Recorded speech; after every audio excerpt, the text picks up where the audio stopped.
Everybody, it's Patrick from the Pitch Deck. We have our Icelander deck tech video for you guys today.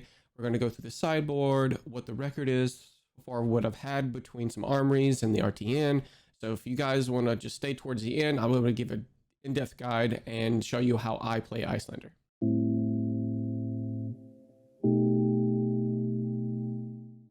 All right, everybody, we're going to go through card by card what of sort of like the amounts that I have and how everything I have for the deck. It's going to be sort of in-depth sideboard as well for each matchup so far that I've done, and sort of the general idea of the classes of what you would be able to play against. So far, I didn't want to do a Icelander deck tech when I just started out as a sort of like a test, because I want to actually put it through some tournaments, some armories, just to make sure that it actually is tweaked in those versions before I bring it to you guys, because I don't want to have version 1, 2, or 3 deck techs and you're just going to see 1 or 2 card changes at that point. Whenever it comes to the general idea of Icelander, some people might change how their deck is because they play it differently, and most people don't know is she plays 2 different ways, which is proactive and reactive. And a lot of the times people forget that proactive, you're going to have to just take the damage so you can do something on your turn to gain the tempo, which is fine. But this is just a little bit of a mixture of both. You don't want to go all proactive or all reactive. Most of the time you want to get the tempo to where you are doing enough disruption on their turn, or I should say our turn, because through that you can make sure that you have you can have a more full hand on your turn whenever you come back around. So that's basically how this deck is played. Now, between my deck and other decks who have put up equal enough results as well, we're sort of in that very similar mindset of the deck and how she should play and how she should be approached whenever you play this in the uprising tournaments and things like that, maybe the callings or battle hardens. You're going to have a certain number of blues, certain number of reds, just like any other deck. However, you can just plop the deck right beside you, not know exactly how to play or play it differently, and you may not get the same results. But there was an RTN, one of the RTN winners, which his name is James. He was able to do 7-1 with his list, and it's very similar to my list. There's also Levi from the Roundtable of Rathe. He also has been putting up really similar results in terms of win and loss for his, and it's very similar to mine. There's a lot of cards that we're going to go through that can't be changed. However, there are some that can be changed, and that's sort of this flex spots a little bit. But it's 1 or 2 slots, and it's very, very tight list. So let's just go through it one by one. All right, so for the reds, we have a red Ether Hell and red Ether Ice Vein and red Ice Bolt. Those are your arcane damage dealers, and you do have Freezing Point as well. Those are going to be your main arcane damage dealers.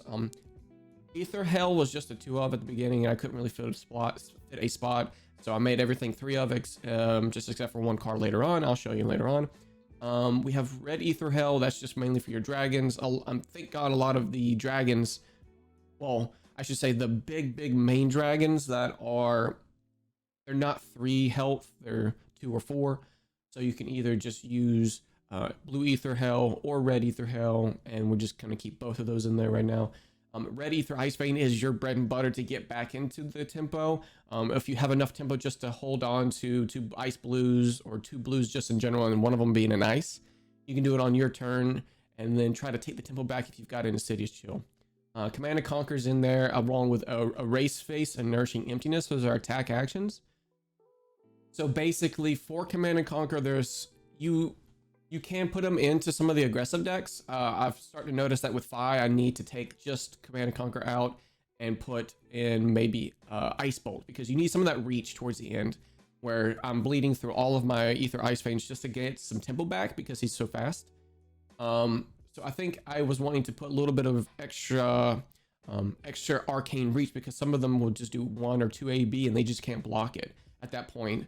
And I'm just relying on chip damage with my moon. So I want to get a little extra juice for that. And I'm going to go over the sideboard in a little bit. Freezing Point, We went over that, but that's basically just for mid-range and control. We take a lot of those out. We take those pretty much out during aggro matches. Ice Bolt, really nice.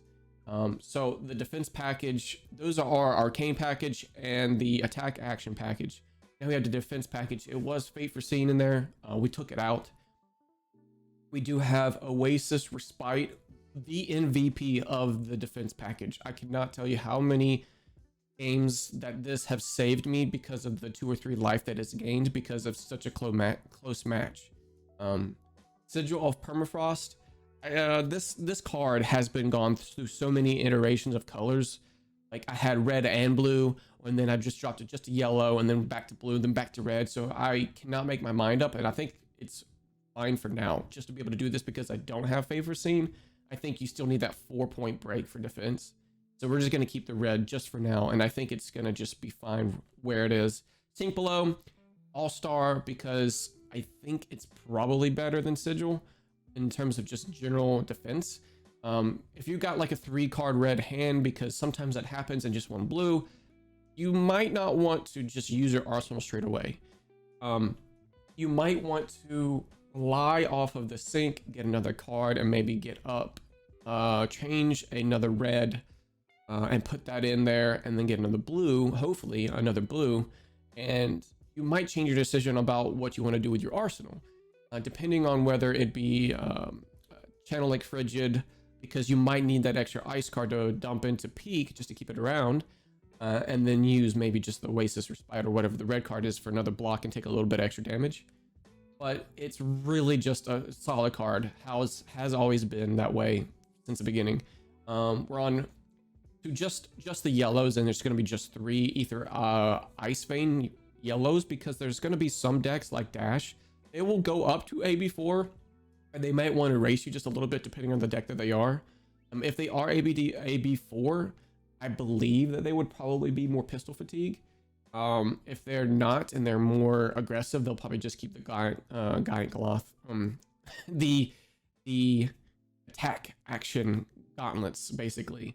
For your blues, we have come to the senses that it needs to be high enough for us to be able to reliably have 2 blues in your hand a lot of the time, or at least 3 blues. So right now I have it at 42 blues.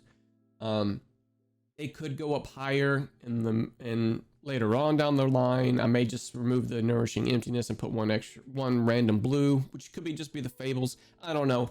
It depends on how Nourishing goes, but it's going to keep it at 42 right now. We have Ether Hell. That's just going to remain to be seen. That's really nice. It's just a 1 pitch. You can just use that off of Moon, and you don't actually have to have the Tunic trigger or the Tunic counter just for the extra resource to pay into it. Sometimes you have to have that because it's a 0 cost for Sigil Permafrost, and then you use the Sigil Permafrost off the Tunic counter, and then Moon for 2 remaining resources. Enemy of the Vice is nice. It's going to be able to just get some disruption for your aggro matchups as well as the longer matchups. Arctic Incarceration is a 3 of. Blizzard and Hypothermia are both going to be in your Stop Go Again package, and they're all 3 of a kind for those both. I think for Hypothermia, there's some of those matches that you take them out, of course, and I have adjusted my sideboard in for some matchups. So we're gonna go through those. Brain Freeze is actually a brand new edition. I put it in there and I took it back out. Now it's coming back in because I did have Blue Ice Bolt. It was a change for that. Actually, the Blue Ice Bolt's actually changed for 3 reds. This change was for Blue Ether Ice Vein. Now that's the flex spot that I'm talking about between those 3 cards. You can not really go wrong with those 3 cards because they're blue cards that block for 3. However, one of them is an ice and 2 of them are not. They're basically just elemental. So it's kind of a pick and choose on that particular flex spot. And like Frigid, best card in the deck along with Insidious Chill. We've got Cold Snap, which helps finds our pieces for the longer games. Energy Potion is for the longer games, but it's mainly a lot of the time for Guardian, or Oldhim, I should say, who play Heart of Ice as well as Sledge. That's the only one you're going to really win with that, and Ice Eternal. Frost Hex goes along with the long games. Frosting, just to make sure that is a block 3 blue, and it's just a 0 cost, so you can just go off of Sigil. And then the Ice Eternal is your main card for the long games. You can do Freezing Point. Those are the two combos that you can do, Freezing Point or Ice Eternal. And when it comes to those, the most damage, I should say, for your resource is Freezing Point, but because Heart of Ice will stop that in its tracks, because you're having to put so much into it, that Ice Eternal is a better OTK combo at that point. Insidious Chill, this is a nuts card. It just really helps you out when it comes to even just the aggro matchups. You might want to take a little bit of damage just to set this up, but then you're just gonna go take a few damage, use a red Ether Ice Vein, and just destroy their entire hand. They can't do anything the next turn.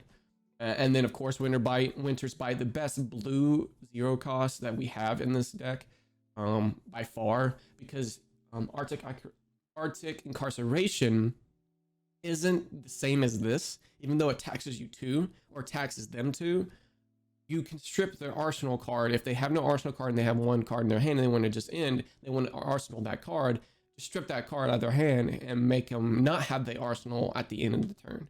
So that's basically the deck in a sense. We have the equipment. It's going to be the Luvian Constellus with Cornet Peak, Spring Tunic, Iron Hide Gauntlet, Metacarpus Node, and Storm Shredders. We're going to use Raining Moon as our main staff. We don't use Kraken right now. That's more for hybrid builds. And then the main gauntlet you're going to be using is going to be Iron Hide Gauntlet. There are some like Wizards, Briar, and then I do put it in Dromai for Node, just as a little overreach for some of the dragons maybe. But that's just neither here nor there. And then Alluvian Castellos is for the Mirror and for Vis. Okay, so for our sideboard package, we're just going to start off with the list that's in my deck tech. It's going to be in the link down in the description. So basically, if I'm going a little bit too fast, you can actually follow it with the deck tech in the link. So right now we have Briar.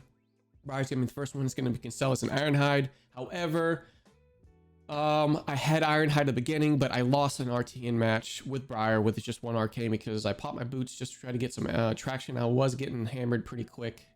In terms of life total, I was down to about, he had 20 or so, and I was starting to get around maybe 5, and I think I burned it really early to try to, or at least mid game, try to get that back.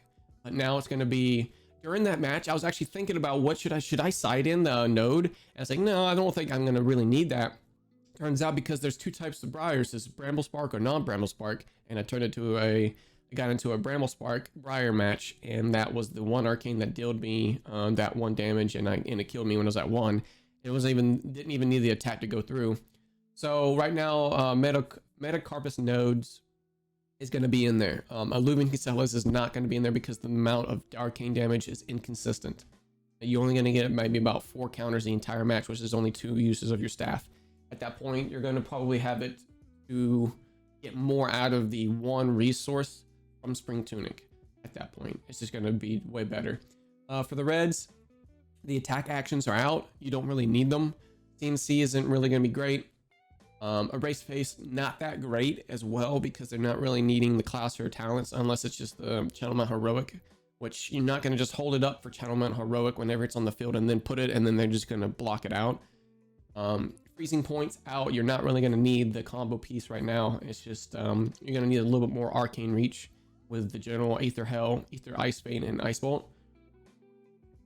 Blues, Energy Potion, and Ice Eternal. 1 Ice Eternal is going to be out because right now Energy Potion is not. It's a little slow and it doesn't block. It's just for the longer games, and you need a little bit more disruption when it comes to Briar. For Phi, we have Constellus with Metacarpus Nodes are out.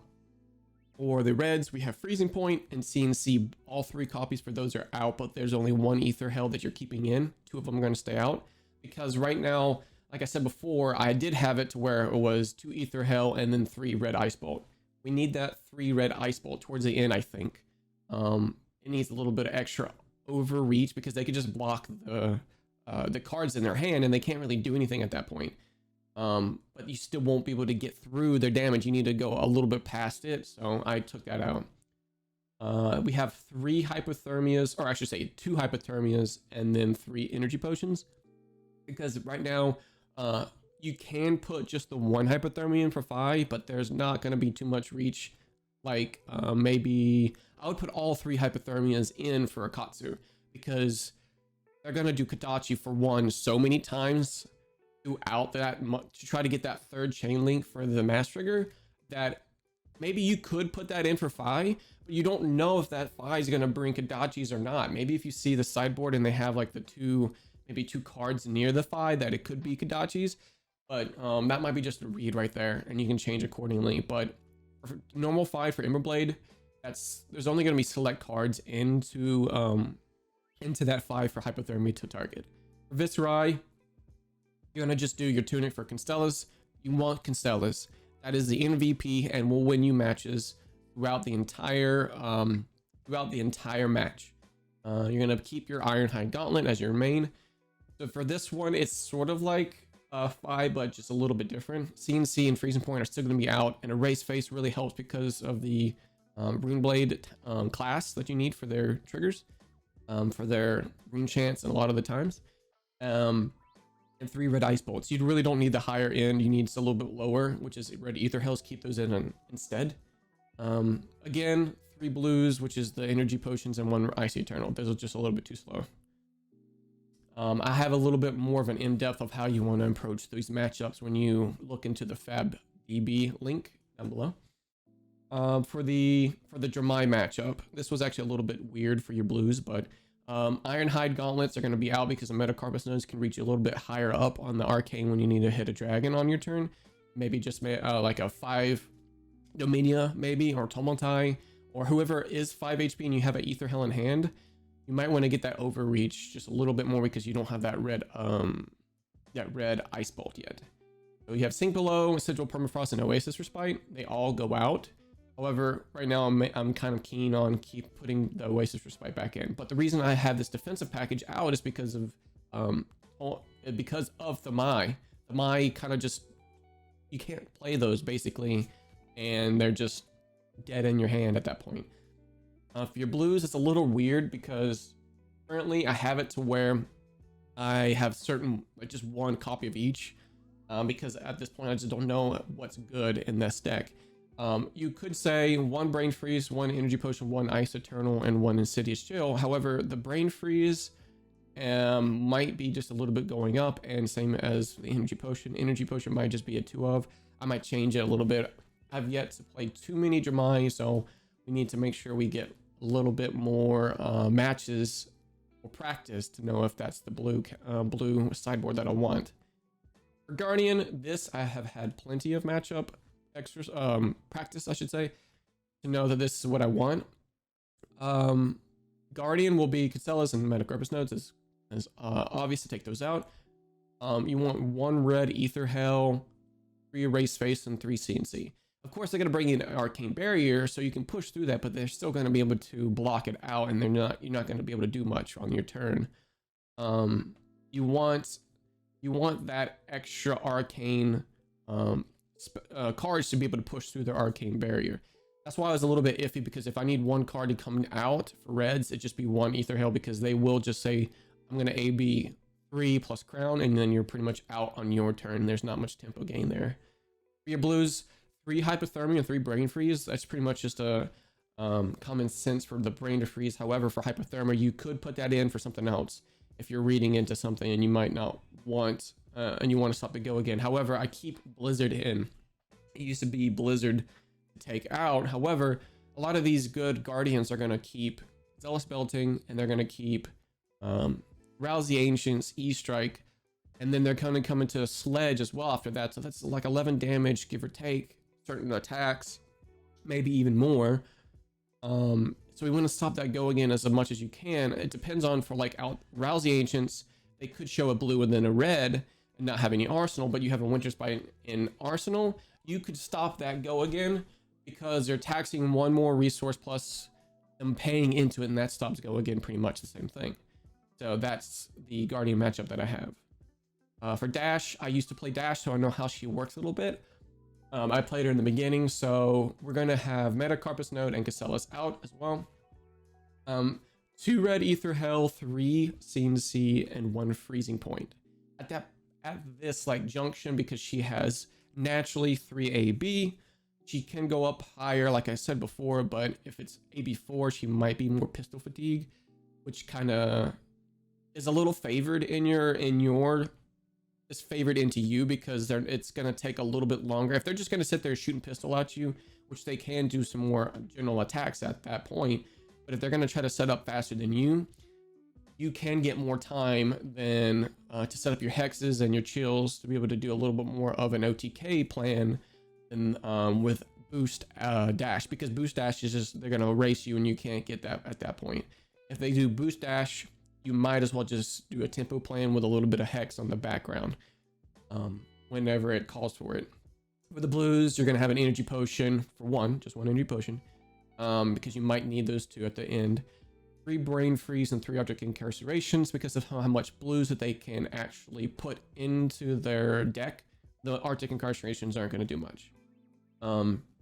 You could say that for the Guardians, but you're going to need them for the hexes. That's just like the only matchup that you can do for all hex, pretty much all the time. Brain freeze is going to be hit or miss, so you're going to take that out. You're not going to just rely on its on a maybe. So on the maybe that you might strip a card, you might be able to see their hand. It's not going to be that it's not going to be that. It's just you're going to ice fuse it, and then they're going to pretty much be like, yeah, I'll have like no zeros in here. So at that point, it's just going to be keep those out.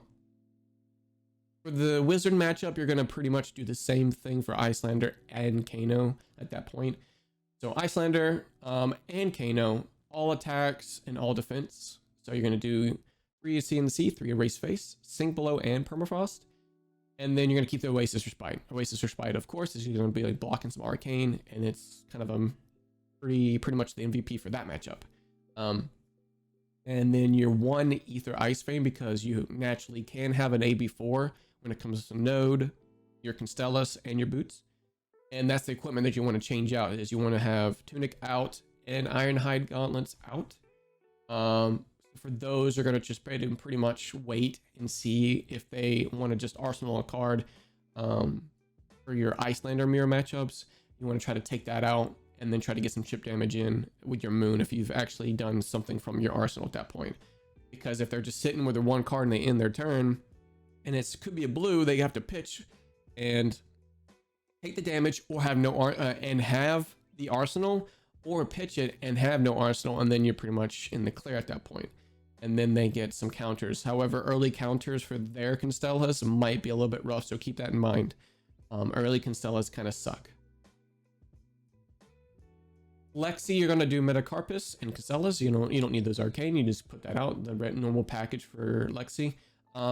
2 Ether Health, 2 light Ice Bolts, and then 2 Erase Face. 1 of each kept in. And then 3 Freezing Point. You don't need the Freezing Point. The reason why I'm saying that those keep in 1 copy of each, because you might need them. Erase Face can hurt a little bit, but not as much as a CNC would. And then the pots is going to be, or the blues is going to be E-Pot and Ice Eternal, which is sort of like the aggro package. They're not going to be blocking, and Ice Eternal is a little slow. So that's pretty much it for our sideboard. The reason I wanted to walk you through that is just to make sure that you guys get to understand what I take out for those matches. And for this deck tech, I've gone through many different iterations through the record that I have now. So it's not necessarily what I have now is my current record, which is 12-6, 66.7 66.7 win rate at that point. But it's still the same way I approach the matches. That might be a little bit different. The changes are minimum. Like I said before, you might have 1 or 2 flex spots, and then the rest of the cards are pretty much the same. So I think it's still pretty consistent. So the records are 4 armories and 1 RTN. The RTN that I had was we had round 1, we had we won pretty easily. It was AB2 with no belittle. We had Bravo, which was actually pretty easy. Not easy, but it was like we had life that was still down in the same thing, and it came to a pretty much like he pummeled his attack, but then he forgot about Moon, and that's what killed him. And then we went into a Briar, like I said before, the node, not having the node gauntlets that killed me because of the Arcane Barrier when I was at 1 and he was at 9. I could have won it had I had the Arcane Barrier 1 maybe. At that point, you go into a Katsu. The Katsu is quite good. The Bravo and the Briar and the Katsu both made top 8 for the RTN. So I'm not hating on losing to both of them. The Katsu was just he was just running hot, and to me he went first. I just couldn't get any tempo going. For the Phi in round 5, it was AB3 with Oasis Respite and Belittle. If that doesn't scream I'm scared of Icelander, I don't know what is. At that point, it was also, he was running a little hot as well. Both ninja matchups, this one and round 4 for the Katsu, they were both about 20 life. So 20 life or so, maybe in that 19 area. They were both running pretty hot and I just couldn't get the tempo back. And then we ran into another Phi at round 6 and I was able to beat that Phi. They had Arcane Barrier 1 and they just wasn't running very well into my disruption. So I had 38 players for the RTN. It was 19th place. So right there in the middle on average land. However, I did stream it. So if you want to see the stream for the people who are on the stream table, you can actually check out the videos before. And I was able to stream the entire 8 to 9 hours of that RTN.